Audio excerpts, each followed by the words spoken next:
Après le trône de Dieu, Dieu a créé les anges à partir de la lumière. Et ils sont nombreux. Dieu les a créés comme étant forts dans l'adoration et sous forme physique, dans le but de suivre les ordres de Dieu. Ils sont beaux et de taille énorme. Ils ont des ailes et prennent de nombreuses formes. Ils sont immortels. Et ils ne désobéissent jamais à Dieu.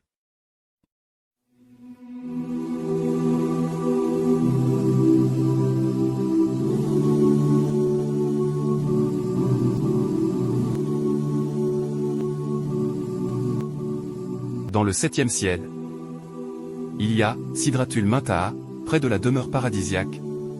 L'arbre marque la limite extrême du 7e ciel, que personne ne peut franchir, même les anges. Cet arbre immense couvre tous les paradis et tous les cieux. L'arbre a un nombre infini de branches, sur chaque branche il y a un nombre infini de feuilles, sur chaque feuille était assis un énorme ange. La racine de l'arbre est dans la 6e couche du ciel.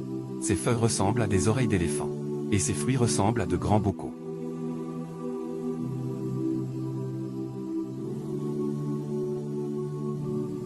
Et il y a dans le 7e ciel, se trouve un lieu sacré pour les anges appelé Bétul Mamor, où 70 000 anges adorent quotidiennement et où ils ne peuvent plus y retourner à cause du grand nombre d'anges, et un nouveau lot y arrive chaque jour.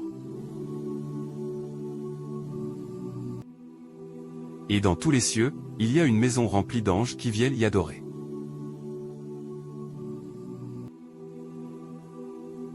Et le nom de la maison qui est dans le premier ciel est Bétulisa, et le nom de l'ange qui conduit les anges dans l'adoration est Ismaël.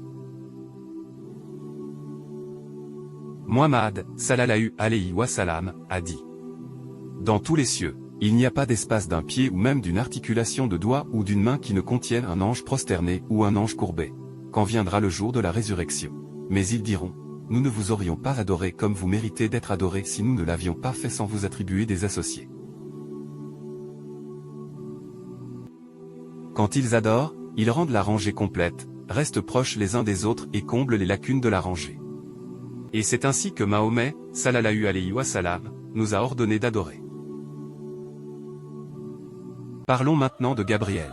C'est un archange, il a un grand honneur et un statut élevé après Dieu. Tous les anges obéissent à Gabriel.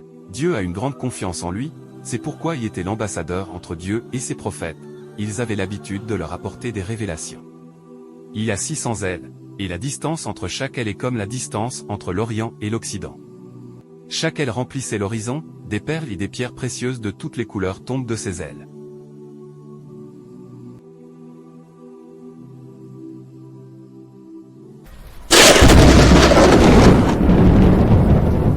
Michael est aussi un archange, qui est chargé de la responsabilité des pluies et des plantes. Il a des assistants qui font ce qu'il leur ordonne de faire, par le commandement de Dieu.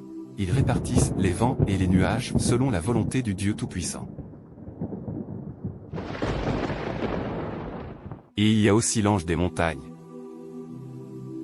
Et chaque personne a un ange chargé de le protéger pendant son sommeil et son éveil. Et il y a des anges qui enregistrent, un assis à droite et un à gauche, ce sont les observateurs, l'un enregistre les bonnes actions et l'autre les mauvaises. Quant à l'ange de la mort, son nom n'est pas clairement indiqué dans le Coran ni dans les paroles authentiques du prophète Mahomet, sallallahu alayhi wa sallam. L'ange de la mort prendra vos âmes, alors tu seras amené à ton Dieu.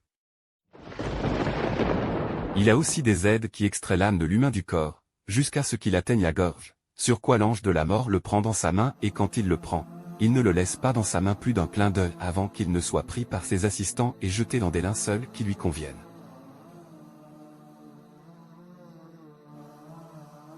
Ceux qui font le mal dans leur vie, l'ange de la mort fera souffrir leurs âmes, quand les anges les prennent dans la mort, frappant leur visage et leur dos.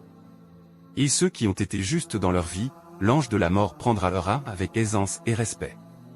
Ceux que les anges prendront dans la mort, bons et purs, les anges diront, la paix soit sur vous, entre au paradis pour ce que tu faisais. Ensuite, il monte avec l'âme. Si c'est une âme juste, les portes des cieux lui sont ouvertes. Mais s'il n'est pas juste, les portes des cieux resteront fermées et l'âme sera jetée sur la terre.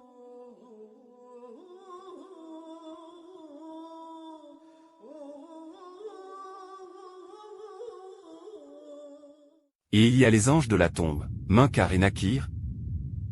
Ils sont responsables du procès de la tombe, et ont été chargés de la responsabilité d'interroger l'habitant de la tombe, à propos de son Dieu, sa religion, et son prophète.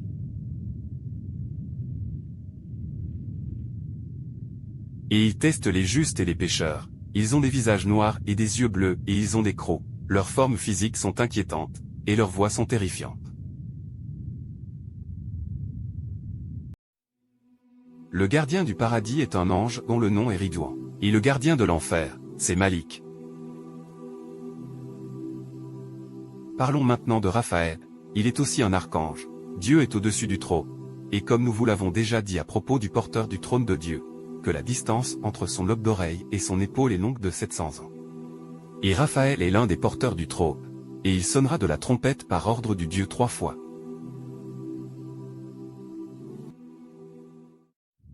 La première trompette sera de terreur.